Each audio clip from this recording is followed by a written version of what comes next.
Hello, dear CAT aspirants. I hope you all are doing a rock solid preparation of your upcoming CAT exam. So, today I bring to you another video on the topic of tables, but this is a different one from the previous because today we will be discussing about the tables which have missing values. I hope you must have seen such questions where you have given tables with vacant cells with missing values. So today we will be learning how to solve such tables. So in this, our first approach is generally to find the vacant cells, and then most of the time the questions get answered easily. So if you have not watched the previous video, I would strongly recommend to watch that one because it was a basic level where we focused on how do we deal with the questions of tables. And today we are taking this topic to a little advanced level where we will be discussing tables with missing values. So after this lectures, you will be able to solve the questions based on missing data in tables, specifically for your CAT exam and other MBA entrance exam levels. Now, before we jump to the question solving, I would like to give you a set of advices. When you solve questions with missing data, the very first thing is that you have to identify. You have to actually identify that is this set worth the spending of time which I am going to do? If it is not, then I would suggest don't do that. And now you will wonder, how do I come to this stage? How will I be able to identify that should I do a particular set or should I leave that set and move to the next question? That comes only by one thing, that is practice. I said this thing in the previous video also. You have to practice more and more. Like if you ask me personally, I am comfortable solving questions in missing data related to puzzles, sitting arrangements. So that is my comfort zone. And how did I recognize that? I recognize that by practicing more and more. Maybe your comfort zone may be data with numerical values, so that is absolutely fine, but you have to identify that what you are comfortable solving in. Sometimes in exam there are questions which appear to be difficult at the very first sight, but when once you solve it, then you can answer all the questions in one go. And on the other hand, there may be questions which appear to be simple, but every part of that question may require separate calculation. So that thing will only come by practice. That identification you will only be able to do by practice. Okay, now one tip, if you see data in form of numbers, like if there is a table which contains numbers in the rows and numbers in the columns as well. So in that kind of table, I will suggest you that you draw that table on the paper that is provided to you, and you draw an extra column and an extra row where you are going to do the total. Like over here, you will have the row total, and over here, you will have the column total. So this helps you a lot in finding the missing values in this case. And sometimes you'll also see question where this total is provided and you can find the missing values using this total. So this is just similar to a game of Sudoku if you have played this game in your childhood or even now. So in Sudoku also you must have seen that the column total and row total come out to be a single value. So this helps you a lot in finding the missing data. So this tip you can obviously use in questions where you see a lot of numbers. Okay, so now let's start moving to the solving of questions. So this is the first set, and because this is the first set, so I have intentionally kept it a little easier. If you have come here for practice purpose, I would suggest you to pause the video and try to solve this question in 7 minutes or so, not more than that, because this is towards a little easier side. And as we proceed further in the video, we will be building our level from basic to difficult questions. Okay, so the question says study the table carefully and answer the questions that follow. So the table below shows the number of civil servants. So you are given number of civil servants and secretaries working in Ministry of Education of various countries. So what are the countries? Canada, India, USA, Norway and Finland. So in these 5 countries, you are given the data of number of civil servants and secretaries working in the Ministry of Education of that country. And some data is missing. Obviously, I can see some vacant cells in the table. Also, there is an important information given that total employees is equal to secretaries plus civil servants, male plus female. So it means your civil servants can be categorized into two subcategories, that is, they can be either male or they can be either female. So what are the total employees in that very Ministry of Education? That is secretaries plus all the civil servants, either it be male or female. Okay, so now what will be our first approach? If you look at the data, you are given countries, you are given total civil servants, then you are given number of civil servants under one secretary. So this term is important. These are the number of civil servants working under one secretary. So it means there may be multiple secretaries in the Ministry of Education. And then you are given ratio of male to female civil servants, and then you are given number of female civil servants. So data is very easy to comprehend, right? So now let's move to the filling of missing data. So this is the first step that we have to do. So we'll try finding out the values to be filled in the gaps. Okay, so now if you look at the table carefully, if I look at the countries India, USA, and Norway, you can see in the row only one value is missing. So I think that I can take out something productive from this and it will be easier because three values are still there with me. So I can find out the fourth value, right? So let's first move to our country, that is India, where you are given the total civil servants and you are given the number of female civil servants. So can I find the number of male civil servants? Obviously, very simple. Even a small child will be able to tell this. You can quickly subtract for male civil servants. So I am first solving for India. So for male civil servants, you can quickly do total civil servants, that is 4080 in India, minus the female civil servants, that is 1530. So this total comes out to be 2550. So these are the male civil servants in India. And now if I know the male civil servants and I know the female civil servants, can I find the ratio and fill this column? Obviously I can do that. So for ratio, you have to do male to female. So you can see it as male to female. So male value will be kept in the numerator. So that is 2 to, sorry.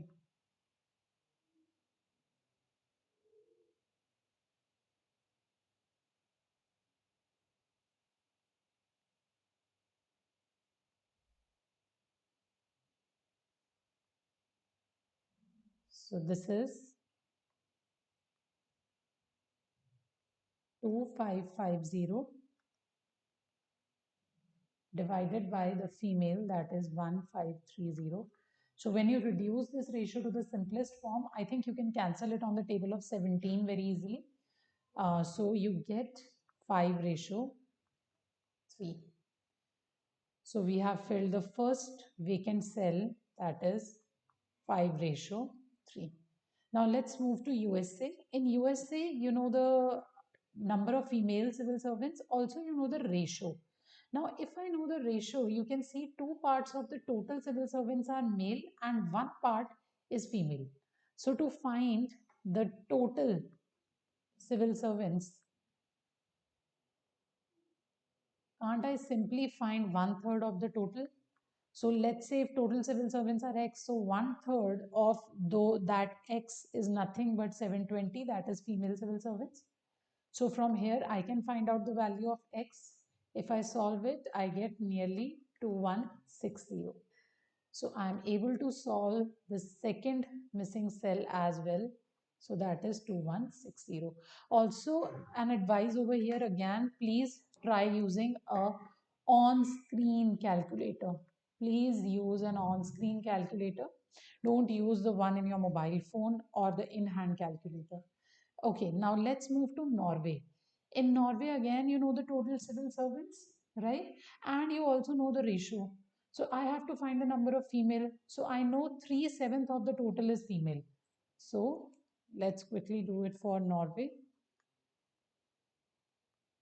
So for Norway, 3/7 of the total civil servants, that is 2240, are females. So when you solve this, you get this equal to 960.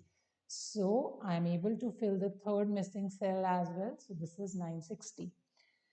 Now, if you look at the data carefully, now I'm left with Canada and I'm left with Finland. But if you look at the rows, in rows, I think I cannot do much because two pieces of information is missing.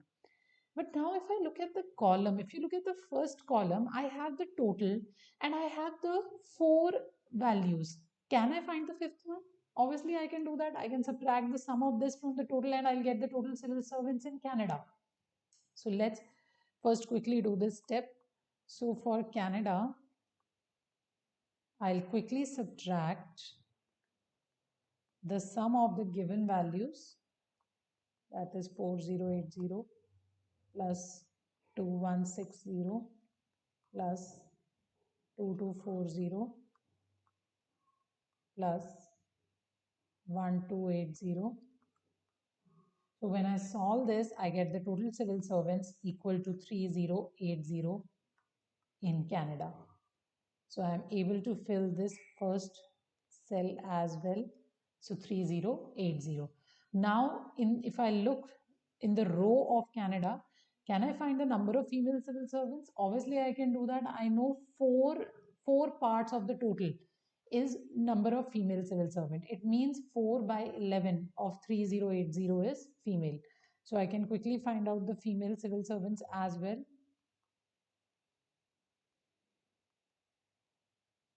So that is 4 by 11 into the total, that is 3080.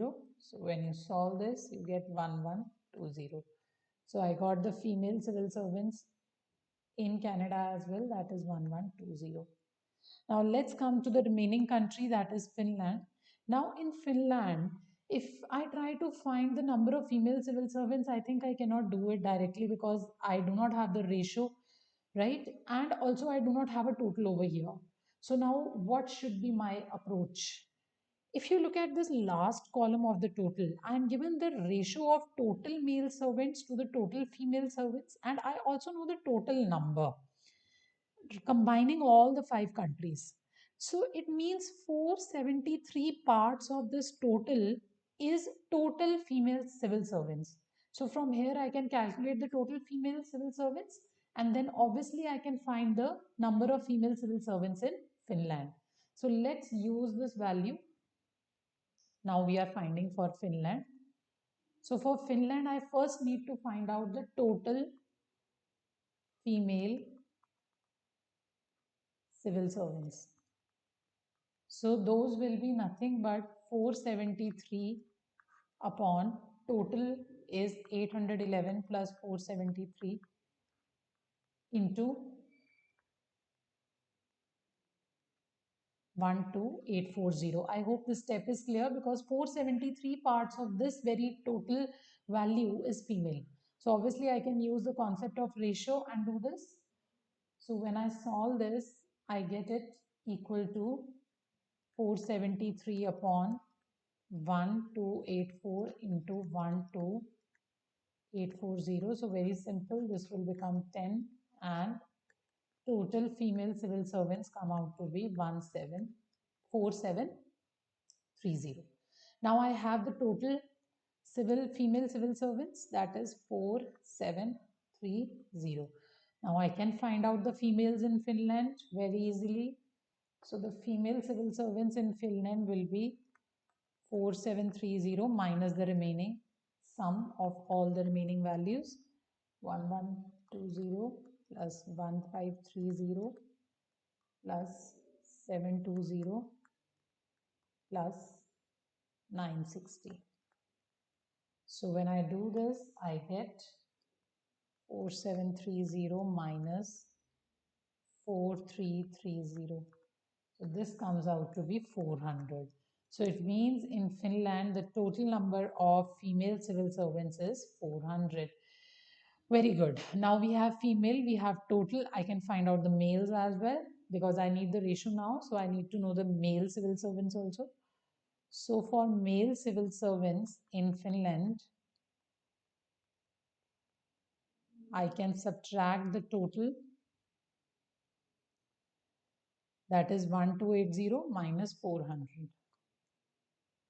So 1280 minus 400. So this comes out to be 880.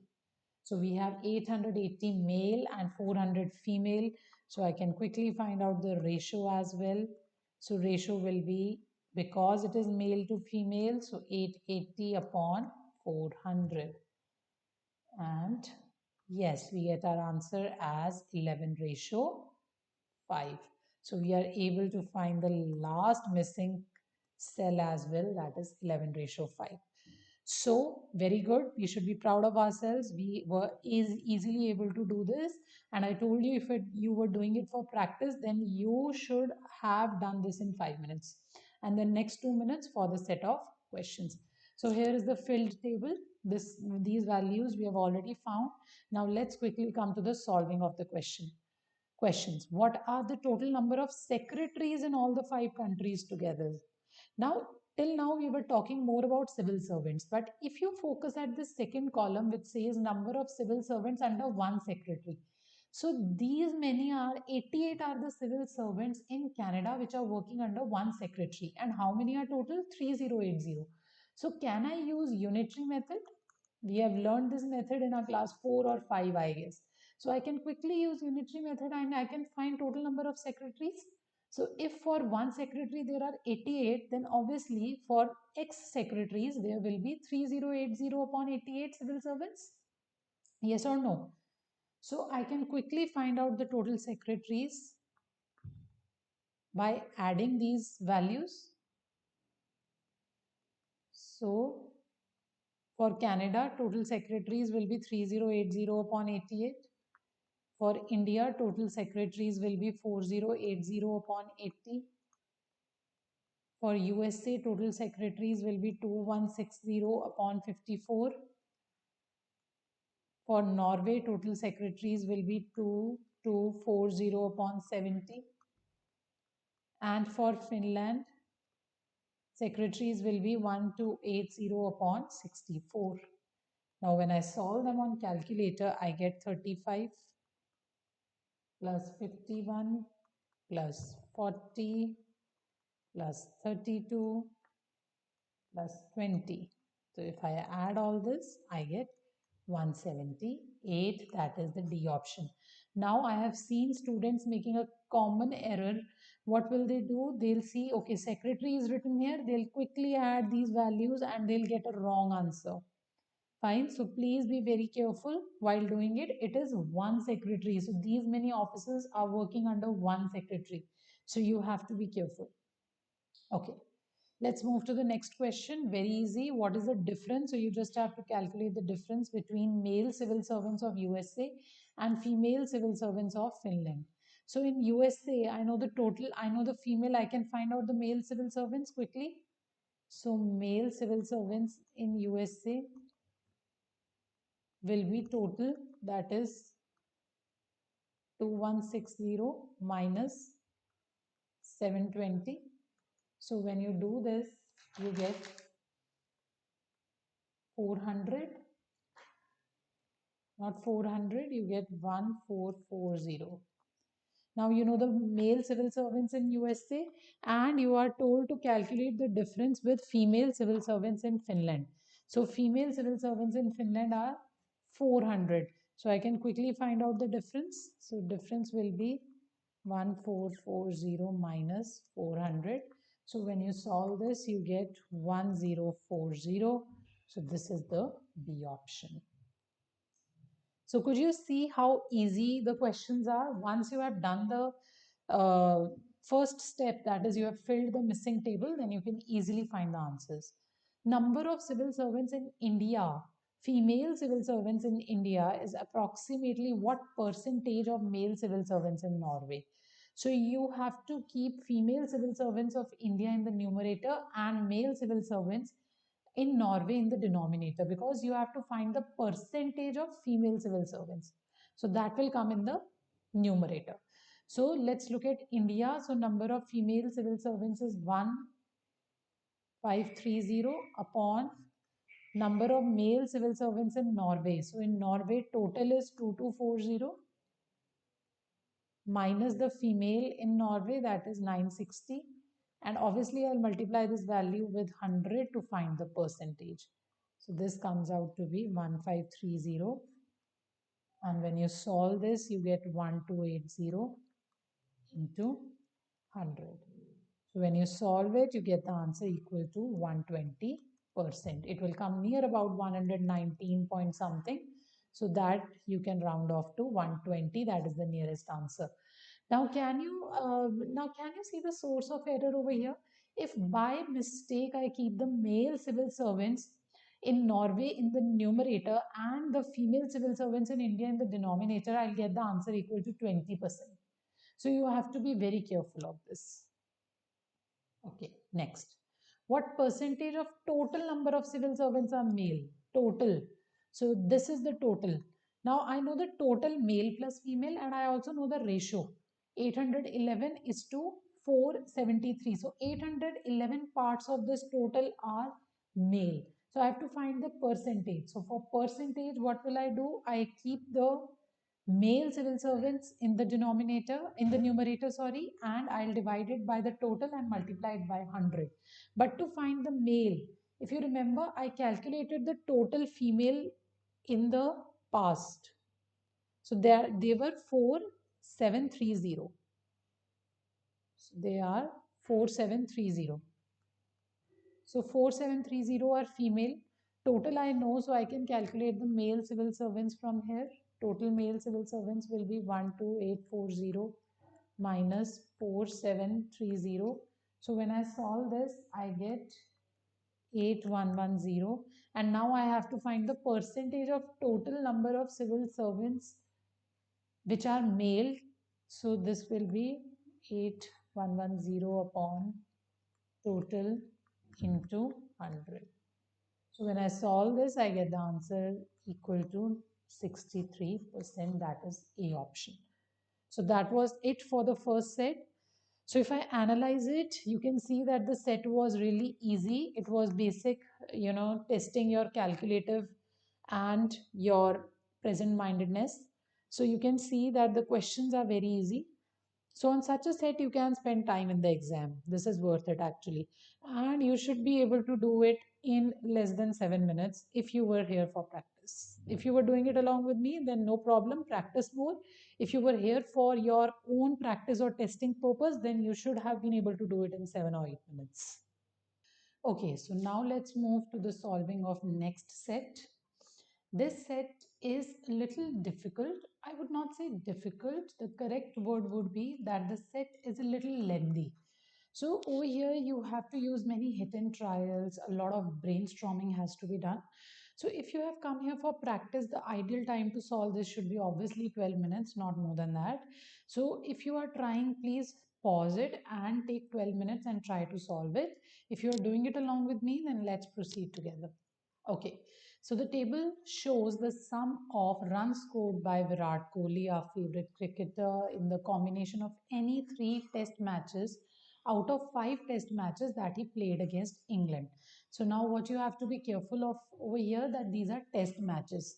And you know in test matches there are two innings and the same team or the same cricketer can bat in both the innings, right? So over here there were five test matches and the combination of any three is given. You can see in this column, combination of any three is given. Further, it is known that ratio of his runs in the first inning to the runs in the second innings in five matches were. So you are given some five ratios which are depicting runs of first innings divided by runs scored in second innings.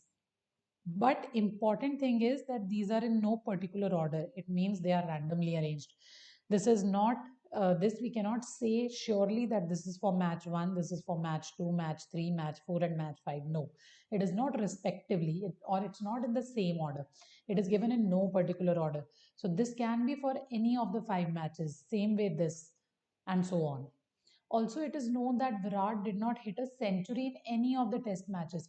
It means in any of the innings, in first or second, he did not score more than 100 or more than 100. So his runs were always less than 100. So this thing we have to take care of. Now, if I look at the table carefully, uh, I have some vacant cells. Let me look at the row which is providing me some complete information, third one and fifth one. So over here you can see I'm given combination match 2, match 1, match 3, total sum of runs, and then total runs scored in the first inning. So what does this mean? This value gives you sum of match 2 first inning plus match 2 second inning plus match 1 first inning plus match first 1 second inning plus match 3 first inning plus match 3 second inning. So this sum is 450, and sum of runs scored in first inning mean this is only this is given to you as match 2 first inning plus match 1 first inning plus match 3 first inning. So this is only for the first inning, 234. But this one is combined. Same way, you can see you are given for the fifth, in the fifth row as well, the combination for match 5, match 1 and match 3. All the other three rows, the remaining rows, they have the sum of runs scored in the first innings as missing. So now what will our next step be? Our next step would be to fill the missing data. So now let's move to the table. Now, one thing that should strike my mind, it should strike my mind actually when I see this question is that I have combination of three matches at a time, and also there are five variables, right? Match 1 is a variable, match 2, match 3, match 4 and match 5. So I have five variables and I have sum of total runs for all the given combinations. So it means five variables and five equations. I hope you're understanding that. If I take this abbreviation as M4, I take this as M2, I take this as M1, then this is given to be 490. Similar way, you can write five equations for these five rows. So I'll get five equations and five variables. So let us quickly note down what equations will be formed from here. So the equations that will get formed is, first equation is M4 plus M2 plus M1 is 490. This is the first equation. And the second equation is M4 plus M3 plus M5 is equal to 420. So this is the second equation. This way you can write all the five equations. M2 plus M1 plus M3 is equal to 450. This is the third equation. Similar way, M4 plus M2 plus M5 is equal to 480. So this is the fourth equation. Lastly, you have the equation M5 plus M1 plus M3 is equal to 410. So now I have set of five equations and I also have five variables. Those are M1, M2, M3, M4 and M5. So I can solve these five equations and I can get the value of individual scores for M1, M2, M3, M4 and M5. Now, rather than selecting which equation, which two equations shall I pick up first, if I use a little bit of brain over here, if I add all these five equations together, you can see every variable is coming three times. Like M4 is coming for three times, M2 is coming for three times, M5 is coming for three times, M1 is coming for three times. So you can see all the variables are coming three times. So if I will add these equations, so can I write three times M1 plus M2 plus M3 plus M4 plus M5 will be equal to the total sum, and when I add all these values, I get 2250. So if I divide this by 3, I take 3 on the other side, I get M1 plus M2 plus M3 plus M4 plus M5, which is equal to 750. So this is again a very important equation. I got a sixth equation which is telling me the total score of all the matches, that is how much? 750. Now, if you look at third equation, m2 plus m1 plus m3, now this value is given to us, right? So if I put the value from 3 in 6, 450 plus m4 plus m5 is 750. So from here I can quickly find out the equation m4 plus m5 is equal to 300. So I got the equation. M4 plus M5 is 300. This is my seventh equation. Now, if I look at equation number 2 very carefully, this has M4, this has M5. M4 plus M5 is 300. So I can substitute it over here and I can find the value of M3. So now let's quickly do that. If you put this value in equation 2, you get M3 equal to 420 minus 300, that is 120. So I got the value of M3 as 120. Now if you look at equation number 4, in equation number 4 you have the value of M4 plus M5 again, that is 300. Now if I use M4 plus M5 as 300, I can find the value of M2 from here as well. So let's now do it from equation number 4. So I get M2 equal to 480 minus 300, that comes out to be 180. So I got the score of M2 match also as 180.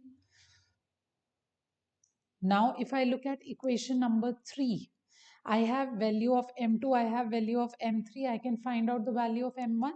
So when I will solve this, I'll get M1 equal to 150. Similar way, you can put these values in the other remaining equations and you can find out M4 will come out to be 160 and M5 will come out to be 140. So this is a very useful information. I got the individual score, first inning plus second inning for every match, M1, M2, M3, M4 and M5. So now I can plot a rough table over here. So these are the matches and this is the total runs. Now this run is further bifurcated into first inning and second inning, right? So match is M1, M2, M3, M4 and M5. So M1 is 150, M2 is 180, M3 is 120, M4 is 160 and M5 is 140. So I got these individual scores. Now let's try using the information from the third row and the fifth row. Now this thing I have used, I think from here I cannot take out something productive now. If I look at the third column, it gives you the sum of runs scored in the first innings.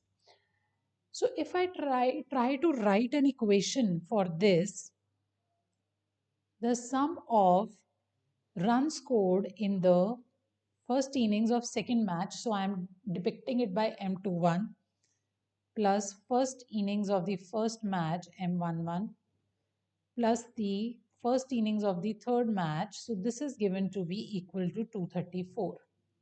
Similar way I can write from the fifth row M51 plus M11 plus M31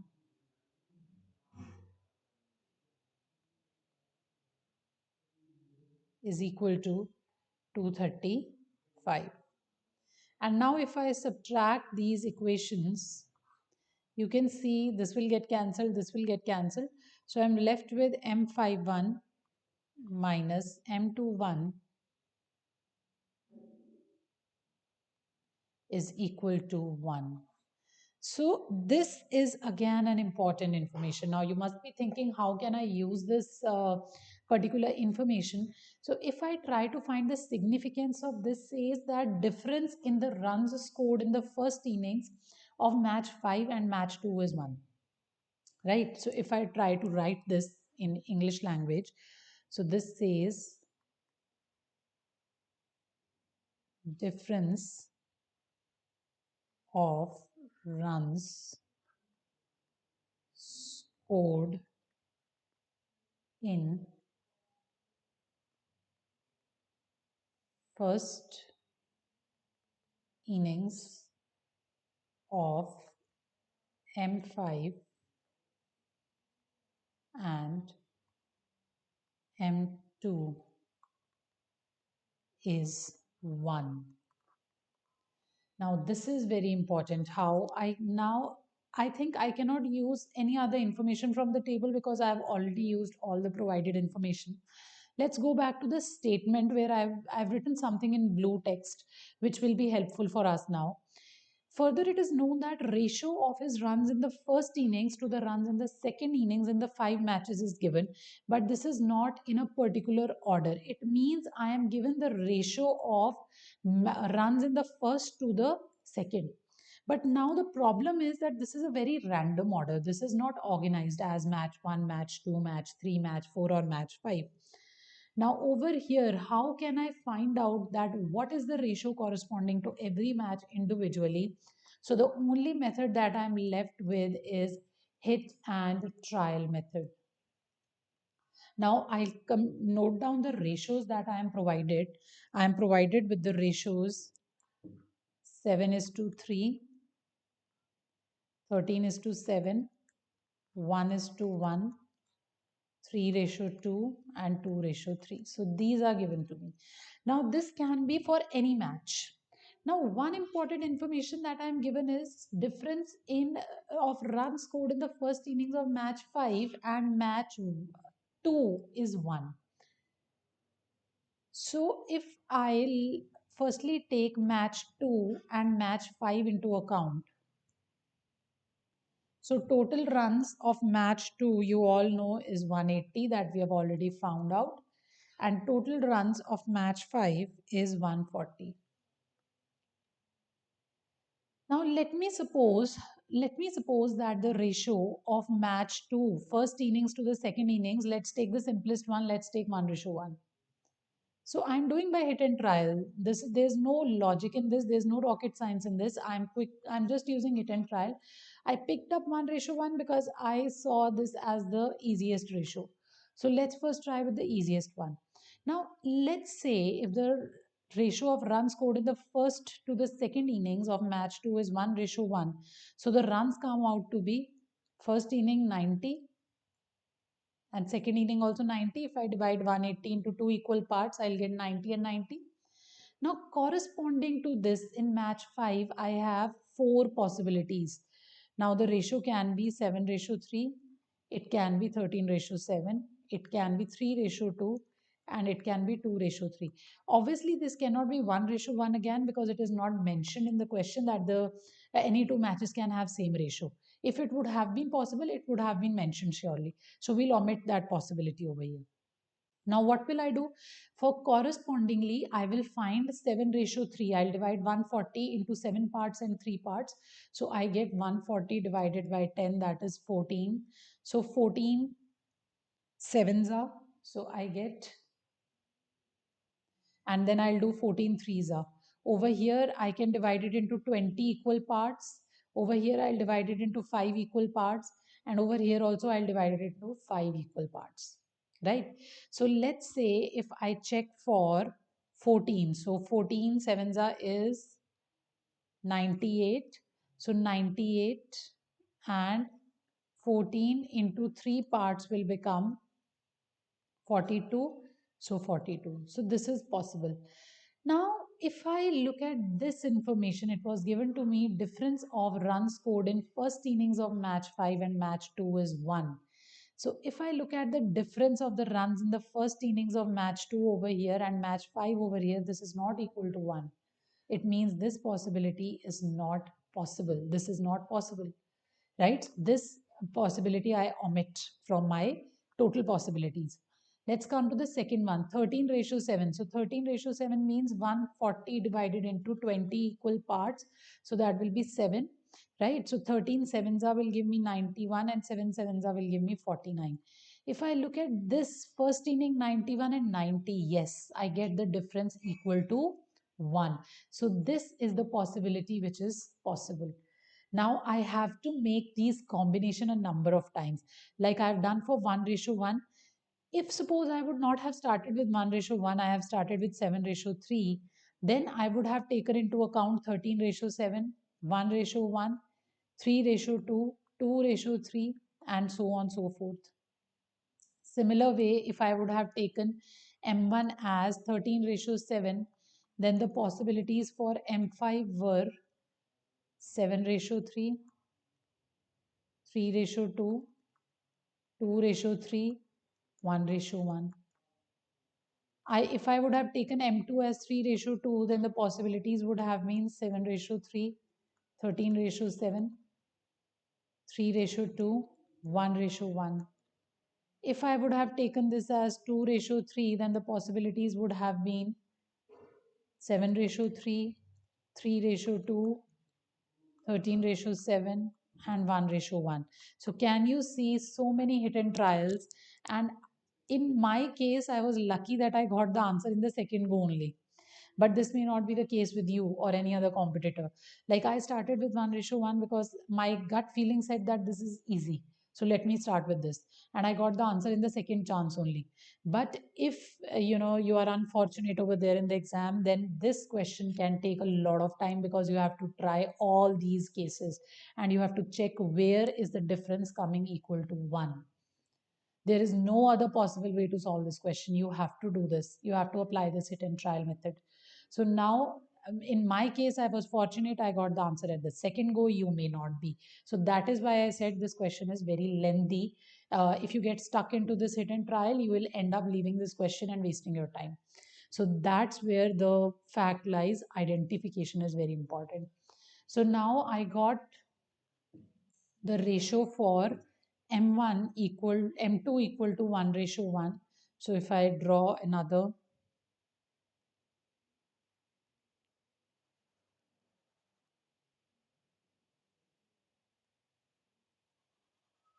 razor is not working.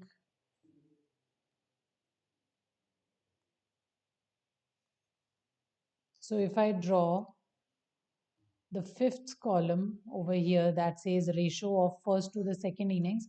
So for M2, the possible ratio is 1 ratio 1, and for M5, it is 13 ratio 7. So let's plot a neat table over here again. So match total runs, first inning runs, second inning runs, and at the last you have the ratio. So first is M1, M2, M3, M4, and M5. So let's quickly note down the total runs: 150, 180, 120, 160, 140. So for M2, I found out the ratio equal to 1 ratio 1. And for M5, I found out to be 13 ratio 7. Corresponding to this, MAT runs in the first innings and second are 90 and 90. And for this, the runs are 91 and 49. Now for 2, I have figured out. I'm left with match 1, match 3, match 4. Now the ratios that I'm left with, because we told there is no repetition, so I'm left with 7 ratio 3, 3 ratio 2, and 2 ratio 3. Let's suppose if the first match has the ratio 7 is to 3, then the runs in the first innings would be 150 divided by 10, that is 15, and 15 sevens are 15 into 7 parts will give you 105, which is not possible. Why? Because the statement of the question said Virat did not hit a century in any of the matches. So this cannot be greater than 100. So obviously this possibility has been omitted for the first match. So in the first match, the possible ratio is either 3:2 or 2:3. Corresponding to 3:2, the runs in the first one will be 15. So 5s are 15 divided into 5 equal parts, 30. So 90 and 60 if I take the ratio as 3:2. And if I take it as 2:3, it will be 60 or 90. So this is the possibility, right? Now, if you look at this equation very carefully,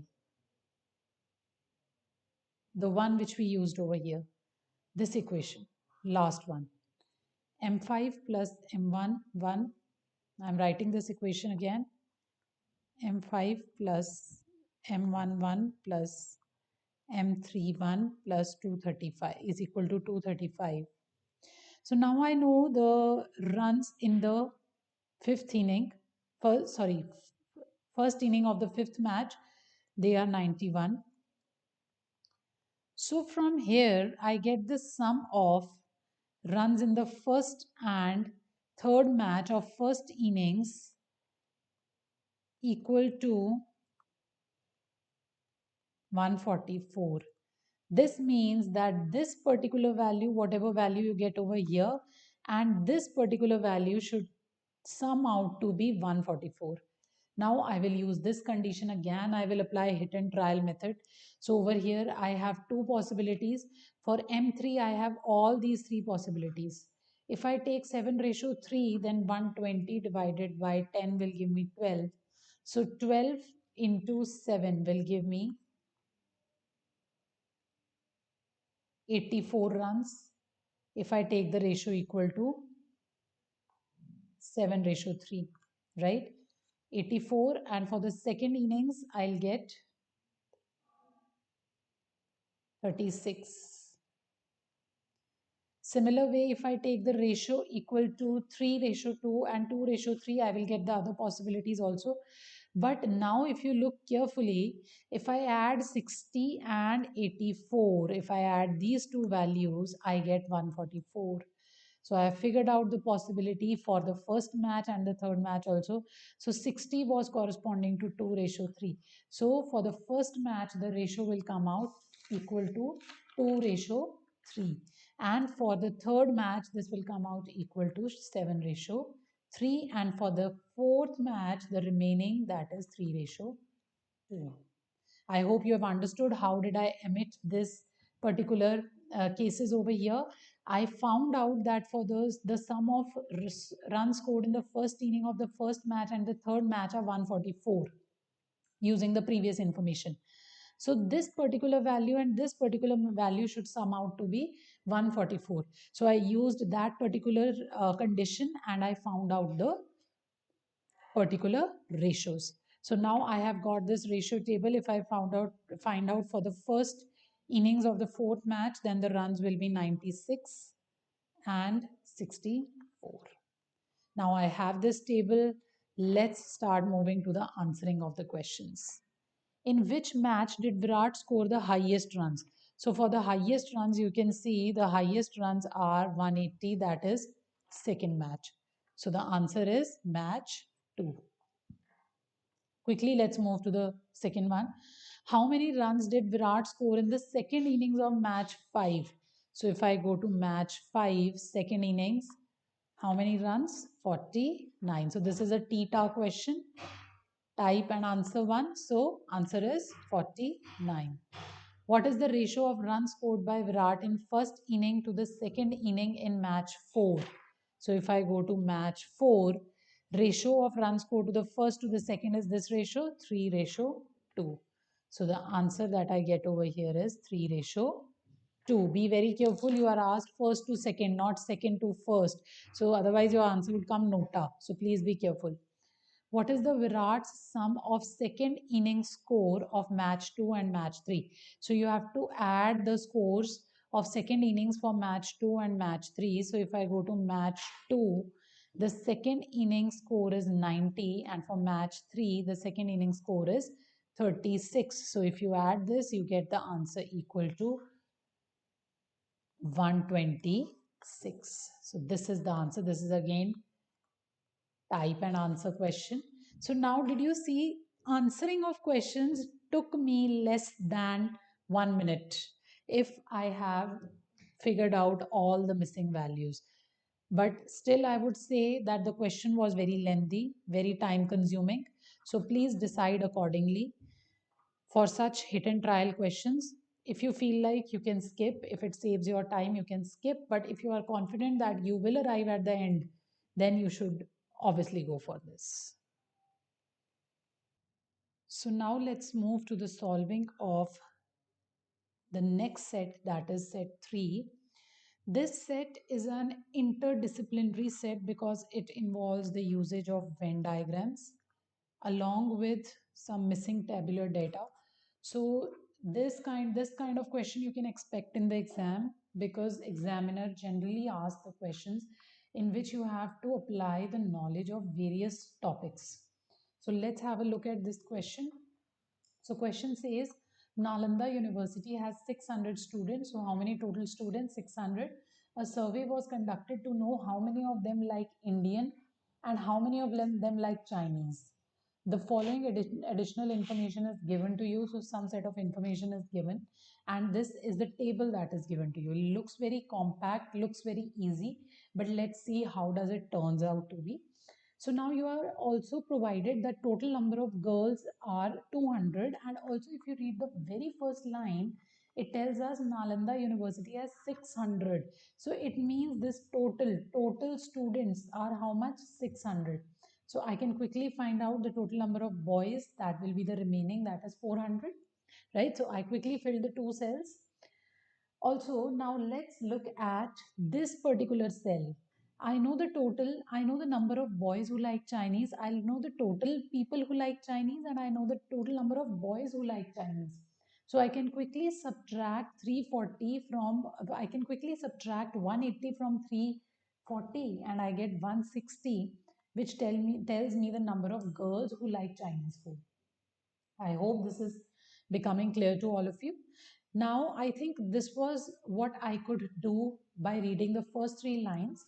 Now, for the next set of data, let's look at these instructions which are given to us. So, girls who like Indian dishes, they also like Chinese dishes. So, it means girls who like Indian, they also like Chinese. I think I cannot do much from this. Let's move to the next one. It says 35% of the boys like Indian dishes. So, this I can use directly. I know the total number of boys. I can calculate the 35% of that. So, let's fill the data over here first. I think that would be better. So, 600. 400, 160, right?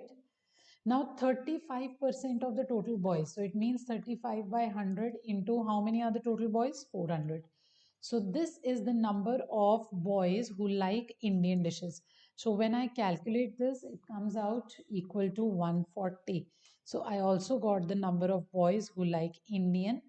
So if I total this, total number of people who like Indian are 180. So I filled this information as well.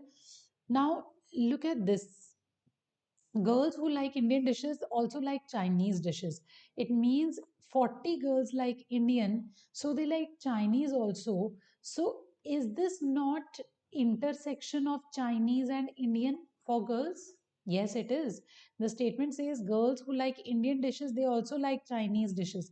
It means these many girls, 40 girls who like Indian, they also like Chinese. So it means this will come in the category of both. So it means the girls who like both the dishes are also 40. If I read the third, so I've used this information. So I've used this information also. Let's move to the last one. total number of boys who like both the dishes are same as total number of girls who like both the dishes. So very easy. Total number of girls who like both the dishes are 40. So boys are also same. So it means total people who like both the dishes are 80. So I have filled the data set very easily. Now let's move to the solving of question. But before we solve the question, if you have a look at the question, the questions are asking you about girls and boys separately. So it would be better if you plot the Venn diagram for girls separately and if you plot the Venn diagram for boys separately. Now I have all the information. I think I can plot it. Right. Now for girls, there are some who like Chinese, there are some who like Indian, there are some who like both, and this is the universal set. And total number of girls is how much? 200. So this is n is equal to 200. Similar way, if I want to plot it for boys, there are some who like Chinese, there are some who like Indian, there are some who like both, and then there are universal set. So that is 400. Now, girls who like Chinese, please do not blindfoldedly put this value as 160. This can't be 160. Even if you total it, it is coming more than 200. It means there are some people who do not like any dish at all. It means there is some sort of people in this particular null set category also, which do not like any dish, neither Indian nor Chinese. So if I look at Chinese, it is 160. And if I subtract 40 from it, I'll get the number of girls who like only Chinese. So number of girls who like only Chinese will be intersection of Chinese and Indian will be subtracted from total Chinese. So that is 40. So it means 120 girls like Chinese. So this is 120 Chinese. Now, if I talk about Indian, for Indian also, I will subtract total from the intersection of the both from the given Indian. So it means there are 0 girls who like Indian only. So it means this is 40. 40 like both. I hope I am making myself clear, right? And the total is 200. So 120 plus 40 is 160. It means there are 40 girls who do not like any dish at all. Neither do they like Chinese nor do they like Indian. I hope I am making myself clear. Okay. So now let's move towards boys side. So for boys, the boys who like only Chinese will be 180 minus 40. So that is 140. So 140 like only Chinese. If I talk about Indian, so only 100 like only Indian. And if I talk about the intersection, so 40 like both. So this is 40. They like both Indian and Chinese. If I sum them up, so it becomes 140 and 140. So 140 and 140 will give you 280. And what will be the remaining people? 400 minus 280 will give you the boys who do not like any food, who do not like Chinese, nor do they like Indian. So 400 minus 280 will give you how much? So 120. Boys do not like Chinese nor Indian. Okay, so now this is the information that I required. Let's move to the solving of the question. Total number of girls who like Chinese. So it's not mentioned only Chinese. Total number of girls who like Chinese, there's no condition that they can't like Indian. They like Chinese, but they can like Indian also. So it means it includes the complete thing. Only Chinese plus Indian union. So this is 160. So it means total number of girls who like Chinese is 160. Let's move to the next. Total number of boys who only like Indian. Please read it carefully. Only like Indian. So boys who only like Indian. So if I look at Indian, so boys who like Indian is 140, but the one who only like Indian will be 100 that we plotted in the diagram. So the ones who only like Indian are 100. Total number of students who don't like any dish. So the girls who don't like any dish are 40 and the boys who don't like any dish are 120. So total will be 160. It means 160 people do not like any dish at all. So out of 600, 160 do not like any dish at all. Total number of girls who like Chinese but not Indian. So girls who like Chinese but not Indian. So obviously they are asking you the value of girls who liking only Chinese. So that is how much? 120. So the answer is 120. So this question was really scoring. You could easily select this, and the benefit was all of them were type and type answers. So there was no negative marking also. So this was a golden opportunity to score a lot of marks. So now that you have understood the topic through our videos, I would recommend you to try the practice tests of the topic tables available on our EduRev app. Apart from the tests, we also provide a full-fledged course to support you in acing your CAT preparation through 170 plus interactive videos and video lectures, 150 plus comprehensible documents, and 110 plus tests comprising 20 plus full-length mock tests. So keep on doing your rock solid preparation and quickly go and check it out on our app.